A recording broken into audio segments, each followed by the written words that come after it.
Hey, we're going to go ahead and replace the internals on a valve, either hot water or steam valve, on the Elektra Kup 3 head. I'm going to show you what I got going on here. So this is the valve body right here, and this is the This is the internal for the valve body, and then this is where it came off of. Here is the hot water and the other milk steamer. I'm gonna need to do these two, but I figured I'd shoot this right now to help myself remember how this actually works. So you're gonna need either a pair of crescent wrenches, and be prepared to be careful because this will mar and then you'll cut your finger every time you run over it. Or you can do a set of a couple spanners. So 21 and a, what do we say, 24? 22. 21 and 22. All right. Cool. So we got a kit here. Oh, great. Yeah, I'm going to hand this camera over. We got a kit here that came with a bunch of parts. And then, of course, what we had to do is we had to actually take these parts out, take the valve body apart, and get all the pieces out, and then go through and figure out what went where. So I'm going to knock this down really quick. In order to get the internals out, notice how this is threaded here. You have the end with a seal inside, like this, screwed onto it, and it's screwed all the way on. And this is inside the valve body, and so this is under pressure. And what you had to do is we actually had to go ahead and grab the end here with a pair of vice grips. You can either put the rubber caps on the ends of the teeth, or you can wrap it in tape. We wrapped it in tape because that's what we had. You can also do this on a bench, which is really handy. We don't have a bench here at the shop. So holding on to this allowed us to inside turn with a big screwdriver the nut that holds the seal in there. And if you're having the problem where your where this does not seal water when the machine is under pressure, but this is in the off position, it's probably this little seal that is inside here. Notice how this one has a big pit worn in it. And so you had to get it at the exact right angle for it to stop, for it to seal the pressure. So we're going to replace that with a new one. All right. So what else do we have here? So inside the valve body, we actually have this little guy. It goes on here like that, and then we had a little black O-ring, and that goes on here, or should go on there, but it might not actually fit. This might go somewhere else. Who knows? We'll figure that one out when we get there. But when we took the old one off, the old cone off here, it actually had a black small O-ring around this indentation in the shaft. So we'll have to figure that one out, I guess, when we get to it. And then other parts that are going to go in here.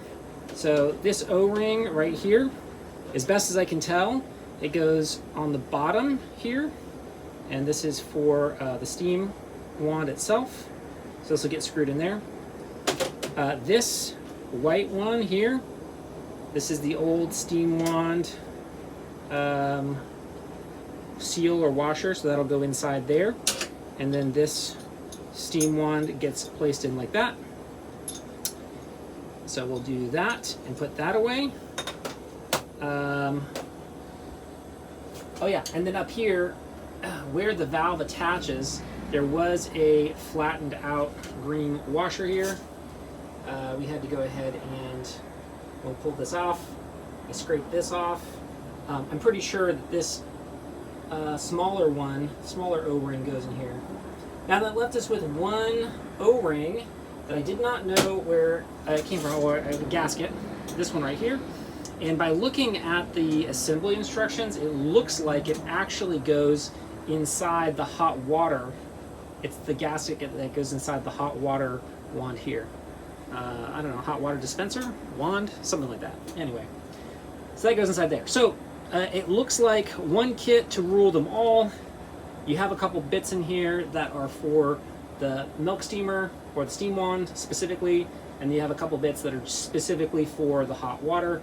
But then everything else, 75%, 80% of it matches up for the entire assembly.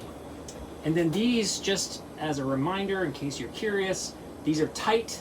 They have, from the manufacturer, they have a Loctite or a thread locker on it. It looks like red thread locker, and they are all the common rotation, so they're not reverse threaded, it's standard threaded.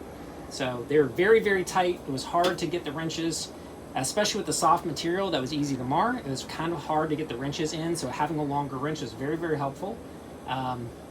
But you might think to yourself, is this reverse threaded? It's not reverse threaded. There's a thread locker on it. One final note I will mention is that because of how this is set up here, this is screwed on for the lever to operate it. Ooh. Oh, wrong one. Here we go. So this is screwed on, the chrome one is screwed on here for the lever to operate it. But the thing about how this is set up, it's a very large thread, which is actually pretty nifty. Yeah.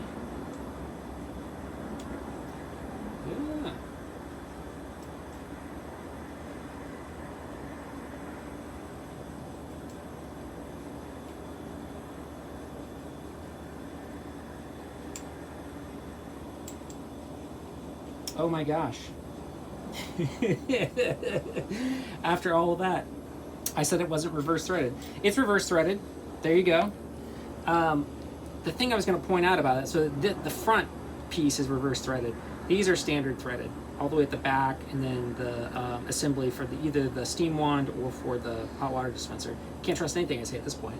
So this is reverse threaded, but notice the big coarse threads. That's the reverse threaded one, easy to see.